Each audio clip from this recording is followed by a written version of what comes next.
భద్రాద్రి కొత్తగూడెం జిల్లా సుబ్రహ్మణ్య సంఘం మాతృ సంఘం అధ్యక్షులు కాపర్తి వెంకటాచారి గారు. నా పేరు వారాది సత్యనారాయణ, జిల్లా సుబ్రహ్మణ్య సంఘం ప్రధాన కార్యదర్శి. జుత్తూరు ప్రభాకరాచారి గారు, వారాది రామాచారి గారు, సాంబయ్య గారు. సబ్జెక్ట్ చెప్పండి సార్. ఒకటి, బీసీలు స్టేట్లో 52% ఉన్నారు. 187,000 మంది ఉన్నారు. కానీ అధికంగా ఇంకా ఉన్నారు అనేది ఈ సర్వేలో 187,000 మంది బీసీలు ఉన్నారు ఈ స్టేట్లో.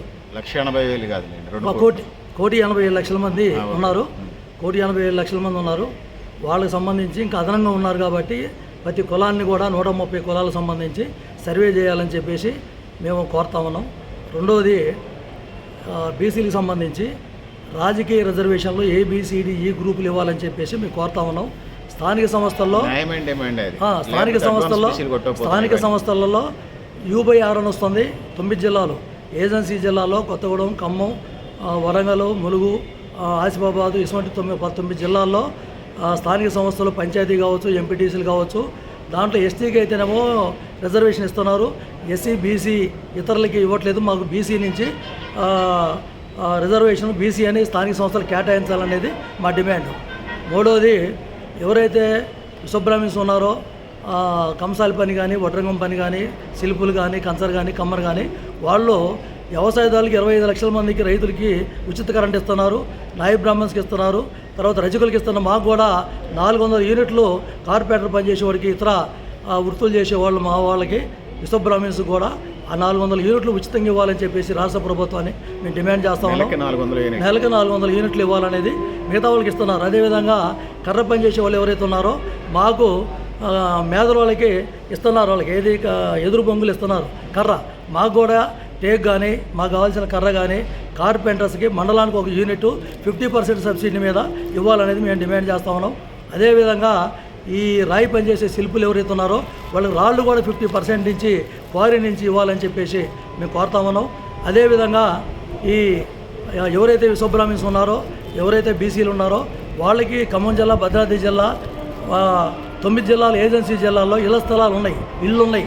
కానీ ఇల్లు కట్టుకున్న వాళ్ళు మా ఎవరు కూడా ఇంటి పన్ను రసీదు ఇవ్వట్లేదు, హక్కుపత్రం ఇవ్వట్లేదు, కరెంటు మీటర్ రావట్లేదు. అందువల్ల హక్కుపత్రం ఇవ్వాలని చెప్పేసి మేము కోరుతా ఉన్నాం. అదేవిధంగా ఈ స్వామిత్ర పథకం సెంట్రల్ గవర్నమెంటు ఈ రాష్ట్రంలో ఇళ్ల స్థలాలు లేని వాళ్ళు కూడా ఉన్నారు. వాళ్ళకి కేంద్ర ప్రభుత్వం ఇల్లు ఉన్న వాళ్ళకు కూడా ఇంటి పన్ను రసీదు ఇవ్వట్లేదు. సెంట్రల్ గవర్నమెంట్ ప్రధానమంత్రి స్వామిత్ర పథకం పెట్టి హక్కుపత్రం కల్పిస్తున్నారు. ప్రాపర్టీ మొత్తానికండి బీసీలకు సంబంధించి వాళ్ళ గవర్నమెంటు వాళ్ళకి ఈ స్వామిత్ర అనేది అన్ని కులాలకి ఇస్తున్నారు. 28 రాష్ట్రాలు ఇచ్చారు. కానీ తెలంగాణలో ఒకళ్ళకి కూడా స్వామిత్ర పథకంలో ఈ 9 జిల్లాల ఏజెన్సీలు ఇవ్వలేదు. స్వామిత్ర పథకంలో ప్రాపర్టీ కార్డు ఇల్లుకు సంబంధించి ఇస్తున్నారు, ఇంటికి సంబంధించి హక్కిస్తారు. అది ఉంటేనే బ్యాంకు వడ్డీ మాఫీ వస్తుంది. హక్కుపత్రం అంటే పట్టాదారు పాస్బుక్ ఇస్తున్నారు. కానీ భద్రాద్రి కొత్తగూడెం జిల్లా కానీ, ఖమ్మం కానీ, ములుగు కానీ, లేదా మైబాద్ కానీ, ఆసిఫాబాద్ కానీ 9 ఏజెన్సీ జిల్లాలో ఒక్కళ్ళు కూడా ఇవ్వలేదు. 33 జిల్లాలో కూడా ఇవ్వలేదు. 2019 నుంచి స్వామిత్ర పథకం అమలవుతుంది. అమలు చేయాలని చెప్పేసి మేము డిమాండ్ చేస్తున్నాం. విశ్వబ్రాహ్మణ్స్ కూడా ఇవ్వాలని చేస్తున్నాం. తర్వాత మన స్టేట్లో సంబంధించి సెంట్రల్ గవర్నమెంటు ఈ విశ్వబ్రాహ్మణ్కి సంబంధించి, బీసీలకు సంబంధించి ఇక్కడ ఈ ప్రధానమంత్రి ఆవాస యోజన అని చెప్పారు. ఎక్కడ కూడా మన దగ్గర ప్రధానమంత్రి ఆవాస యోజన ఇల్లు కేటాయించట్లేదు. 2 కోట్ల ఇల్లు కేటాయించారు, తెలంగాణలో ఇవ్వట్లేదు. కేసీఆర్ గారు ఒక ఇల్లు కూడా విశ్వబ్రాహ్మణ్స్కి ఇవ్వలేదు, బీసీలకు ఇవ్వలేదు. అట్లా బీసీలకి ఇవ్వమని చెప్పేసి మేము ప్రధానమంత్రి ఆవాసన PMAY కింద ఇవ్వాలని చెప్పేసి మేము కోరుతామను. 28 రాష్ట్రాలు ఇస్తున్నారు, తెలంగాణలో ఇల్లు రావట్లేదు, ఇవ్వాలని చెప్పేసి మేము కోరుతున్నాం. ఇందిరం ఇల్లు ఏతున్నాయో అది కూడా ఏజెన్సీ ఏరియాలో భద్రాద్రి కొత్తగూడెం జిల్లా, ఖమ్మం జిల్లాలో, ఇతర 9 జిల్లాలో, 33 జిల్లాలో ఓన్లీ ఈ 9 జిల్లాలో భద్రాద్రి జిల్లా ఖమ్మంలో ఎస్టీ వాళ్ళకి డబుల్ బెడ్రూమ్ ఇచ్చారు, బీసీ వాళ్ళకి ఇవ్వలేదు, విశ్వబ్రాహ్మణ్స్కి ఇవ్వలేదు, నాయి బ్రాహ్మణ్స్కి ఇవ్వలేదు. అందుకే 130 కులాలు బీసీలకి ఇందిరం ఇల్లు ఇవ్వాలని చెప్పేసి మేము కోరుతా ఉన్నాం. 52% మేము ఉన్నాం కాబట్టి 52% ఇల్లు ఏజెన్సీలు కూడా ఇవ్వాలని చెప్పేసి మేము డిమాండ్ చేస్తా ఉన్నాం. 50 సంవత్సరాలు దాటిన 50 సంవత్సరాలు ఎవరైతే ఉన్నారో వాళ్ళకి విశ్వబ్రాహ్మణ్స్ కానీ, బీసీలు కానీ వాళ్ళకు కూడా ఈ పెన్షన్లో 50 సంవత్సరాలకి ఇవ్వాలా, 57 పెట్టారు, 50 సంవత్సరాలకి పెన్షన్లు ఇవ్వాలని చెప్పేసి కోరుతా ఉన్నాం. కర్ర కూడా సబ్సిడీ మీద 50% సబ్సిడీ మీద కర్ర అది ఇవ్వాలని చెప్పేసి రాయి ఇవ్వాలని తుమ్మ ఇంకా ఏది అందుకే టేక్ కర్రతో సహా టేక్ కర్ర కానీ జెట్టే కర్ర కానీ ఏ కర్ర అయినా సరే వడ్రంగం పని చేసుకోవడానికి కుల వృత్తులు కాపాడాలంటే కర్ర కావాలా, ముడిసరుకు కావాలా. ఆ ముడిసరుకు మేధలకు ఇస్తున్నారు. మాకు కూడా టేక్ కానీ ఇతర కర్రగా ఏది కావాలన్నా సరే మాకు ఇవ్వాలని చెప్పేసి సబ్సిడీ మీద మండలానికి ఒక టింబర్ డిపో పెట్టి మన దగ్గర భద్రాద్రి జిల్లాలో 23 మండలాలు ఉన్నాయి, ఖమ్మం జిల్లాలో 20 ఉన్నాయి. అన్ని చోట్ల కూడా మండలానికి ఒక యూనిట్ పెట్టి సబ్సిడీ మీద ఇవ్వాలని, అదేవిధంగా ఏజెన్సీ ఏరియాలో ఉన్న 9 జిల్లాలు ఇవ్వాలని చెప్పేసి మీ విశ్వబ్రాహ్మణ సంఘం నుంచి కోరుతా ఉన్నాం. అదేవిధంగా విశ్వబ్రాహ్మణ్స్లో కానీ బీసీలో కానీ చాలామందికి భూములు ఉన్నాయి. ఎకరం 2 ఎకరాలు 5, 3 ఉన్నాయి. బిలో 5 acres వాళ్ళు 91.4 ఉన్నారు. వాళ్ళకి హక్కుపత్రం ఏమి అడుగుతున్నాం, పాస్ పుస్తకం ఏమి అడుగుతున్నాం. గవర్నమెంట్ భూమి ఉందా? 170 యాక్ట్ ఉంది కదా, ఏమంటే ఉన్నా సరే ఇప్పుడు మాకు అంటే 1970 ముందు పొలాలా తర్వాత పొలాలా? ఇప్పుడు నుంచి ఉన్నారు, 70-80 సంవత్సరాల నుంచి ఉన్నారు. మరి 70-80 సంవత్సరాలు 70-80 సంవత్సరాలు ఉన్నారు కాబట్టి వాళ్ళకి హక్కు ఇవ్వాలని చెప్పేసి మేము కోరుతా ఉన్నాం. ఇప్పుడు అది వారసత్వం ఉంది. ఏ భూమి ఉన్నా సరే బీసీలు ఎవరైతే ఉన్నారో వాళ్ళకి ఈ 9 జిల్లాల ఏజెన్సీ కానీ 33 జిల్లాలు కానీ హక్కు కల్పించి 2014 ముందు ఏ భూమి ఉన్నా సరే వాళ్ళకి నష్టపరిహారం ఇచ్చారు. పంట నష్టపరిహారం, బ్యాంకు లోన్లు ఇచ్చారు. బ్యాంకు మాఫీ వచ్చింది 49లో. మరి ఇప్పుడు గవర్నమెంటు బ్యాంకు మాఫీ రావట్లా, బ్యాంకు లోన్ రావట్లా, ప్రమాద బీమా 5 లక్షలు రావట్లేదు, రైతు భరోసా రావట్లా, రైతు బంధు రావట్లా, బోర్ వేసుకోవాలంటే అవకాశం ఇవ్వట్లేదు. అందుకని వాటికి మాకు తప్పనిసరిగా హక్కు కల్పించాలని చెప్పేసి మేము వ్యవసాయ పొలాలు కూడా మేము విశ్వబ్రాహ్మణ్స్ నుంచి బీసీ నుంచి కూడా కోరుతా ఉన్నాం. అదేవిధంగా బీసీల మీద ఫారెస్ట్ అధికారులు దాడులు చేస్తున్నారు. ఆ దాడులు అరికట్టాలని చెప్పేసి స్టేట్ వైజ్గా ఏజెన్సీలు దాడులు చేస్తున్నారు. బీసీలు అంటే కార్పెంటర్స్ మీద మీరు ఫారెస్టు అడవిలో కర్ర తెస్తున్నారు, జీరో కర్ర తెస్తున్నారు అని చెప్పేసి విశ్వబ్రాహ్మణ్స్ని హీనాతీహీనంగా చూసి అనేక గత 5 సంవత్సరాల నుంచి ఇబ్బందులు పెట్టారు. మేము ధర్నాలు చేశాం. కాపర్తి వెంకటాచార్య గారు మేము కలిసి అనేక చోట్ల ఖమ్మం, భద్రాద్రి కొత్తగూడెం జిల్లాలో ధర్నాలు చేశాం. దాన్ని స్వర్ణకారుల మీద పోలీసు వాళ్ళు దొంగ బంగారం కొనమని హరాస్మెంట్ చేస్తున్నారు.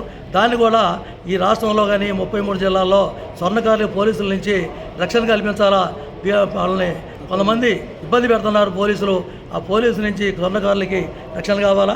అదేవిధంగా రాళ్ళు పనిచేసే వాళ్ళకి ఫారెస్ట్లో రాయి తెస్తామని చెప్పేసి రాయి కూడా తెలియకుండా శిల్పులకి ఇబ్బంది పెడుతున్నారు. అటువంటి మా వృత్తులు చేసేవాళ్ళు వడ్రంగం పని, శిల్పుల, కంసాల, లేకపోతే కంచర పని, లేకపోతే ఇనుము పని చేసే వాళ్ళకి అన్ని హక్కులు కల్పించాలని చెప్పేసి మేము కోరుతా ఉన్నాం. తర్వాత ఇంకో సమస్య అంటే స్టూడెంట్స్ ఎవరైతే ఉన్నారో వాళ్ళకి 27% రిజర్వేషన్ ఉంది. విద్యా ఉద్యోగాల్లో 27 కాదు, మాకు 52% రిజర్వేషన్ కావాలని చెప్పేసి జనాభా దాంట్లో విశ్వబ్రాహ్మణ్స్ కూడా ఆ జనాభా ప్రకారం అది గవర్నమెంట్ 2011 ఇచ్చిన రిపోర్టు ప్రకారం 9,65,000 మంది ఉన్నట్టుగా 2,80,000 మంది స్టేట్లో విశ్వబ్రాహ్మణులు ఉన్నారు. దానికి సంబంధించి ఇప్పుడు పెంచిన 2,80,000 కుటుంబాలు ఉన్నారు. 2,80,000 ఈ స్టేట్ వైజ్ 33 జిల్లాలో 2,80,000 కుటుంబాలు విశ్వబ్రాహ్మణ్స్ ఉన్నారు. ఈ 2,80,000 కుటుంబాలు కాదు, ఇంకా సర్వే చేస్తే ఇంకా మాకు 1,00,000-2 లక్షలు పెరిగే అవకాశం ఉంది. కాబట్టి 2,80,000 కుటుంబాలు కాదు, 9,65,000 కాదు, జరుగుతుంది కాబట్టి అది జనాభా 9,65,000 నుంచి మిగతా పెంచి చేయాలని మేము కోరేది ఏంటంటే బీసీకి సంబంధించి ఎస్సీ వాళ్ళది కానీ ఎస్టీది కానీ ముస్లిమ్స్ కానీ 2015లో గవర్నమెంట్ ఇచ్చింది, ఇక్కడ స్టేట్ గవర్నమెంట్ ఇచ్చింది. విశ్వబ్రాహ్మణ్కి సంబంధించి కానీ బీసీలకు సంబంధించి కానీ 1931లో బ్రిటిష్ గవర్నమెంట్ సర్వే తప్ప ఈ గవర్నమెంట్ ఎక్కడ సర్వే చేయలేదు. ఈ సర్వే చేసినందుకు రేవంత్ రెడ్డి కాంగ్రెస్ గవర్నమెంట్కి విశ్వబ్రాహ్మణ సంఘం నుంచి స్వాగతిస్తున్నాం. ఇది సర్వే చేయాలని చెప్పేసి కోరుతా ఉన్నాం. పోయినసారి బిఎస్ రాములు కానీ తాడూరు శ్రీనివాస్ కానీ వేశారు. ఆయన 2 కులాలే సర్వే చేసిండు. వడ్డెర కుంభర్ కులాలకే సర్వే చేసి సామాజిక ఆర్థిక కులగన్న 2 కులాలు చేశారు. 10 సంవత్సరాలు తవ్వి 2 కులాలు చేశారు. అట్లా కాకుండా ఇప్పుడు కూడా మాకు 130 కులాలు కూడా సామాజిక ఆర్థిక కులంలో ఎడ్యుకేషన్ కానీ ఇట్లా చేయాలని చెప్పేసి మేము కోరుతా ఉన్నాం. అదేవిధంగా బ్యాంకు లోన్లకు సంబంధించి కూడా మాకు బ్యాంకు సంబంధం లేకుండా 100% సబ్సిడీ వడ్రంగులు కానీ కంసాలి పని కానీ కమ్మరు కానీ తర్వాత ఈ రాయి పనిచేసే వాళ్ళు కానీ ఇనుము పనిచేసే వాళ్ళు కానీ 100% సబ్సిడీ మీద 2 లక్షల 3 లక్షల 5 లక్షల 10 లక్షల వరకు ఇవ్వాలని స్మాల్ ఇండస్ట్రీలో ఏదైతే ఉందో సూక్ష్మ చిన్న పరిశ్రమలు విశ్వబ్రాహ్మణ్స్ కూడా ఇవ్వాలని చెప్పేసి మేము కోరుతా ఉన్నాం. అనేక సమస్యలు విశ్వబ్రాహ్మణ్స్కి ఉన్నాయి, బీసీలకు ఉన్నాయి. ఇంకా ఏమున్నాయి సమస్యలు ఉన్నాయి. మన ఎవరైతే ఈ విశ్వబ్రాహ్మణ్స్ కానీ బీసీలు ఎవరైతే ఉన్నారో వాళ్ళకి గవర్నమెంట్ పోయిన సంవత్సరం 130 కులాలు ఉంటే దాంట్లో 17 కులాలు తీసింది. సెట్టి బల్జీలకి తీసేస్తే వాళ్ళకి కులాల సర్టిఫికేట్ రాకపోతే ఫీజు రీయింబర్స్మెంట్ రావట్లా, స్కాలర్షిప్ రావట్లా. సర్టిఫికేట్ లేకపోతే వాళ్ళ పిల్లలు వాళ్ళ డబ్బులు కట్టుకోలేక చాలామంది సర్టిఫికేట్లు ఆడే ఉన్నారు. కాబట్టి ఎవరైతే ఆ సెట్టి బల్జీలు కావచ్చు, లేకపోతే మున్నూరు కాపు కావచ్చు, గవర్నమెంట్ తొలగించిన 17 కులాలను కూడా మళ్ళీ బీసీలకు చేర్చాలని చెప్పేసి వాళ్ళు కూడా క్యాస్ట్ సర్టిఫికేట్ కానీ ఇన్కమ్ సర్టిఫికేట్ ఇచ్చి స్కాలర్షిప్లు ఎస్సీ వాళ్ళకి ఎస్టీ వాళ్ళకి ఫీజు రీయింబర్స్మెంట్ పూర్తిగా ఇస్తున్నారు, 100% ఇస్తున్నారు. కానీ మా బీసీలకి విశ్వబ్రాహ్మణ్స్కి ఇచ్చేది గవర్నమెంట్ చాలా 50% ఇస్తుంది. 100% ఫీజు రీయింబర్స్మెంట్ స్కాలర్షిప్లు ఇవ్వాలని చెప్పేసి మేము కోరుతా ఉన్నాం.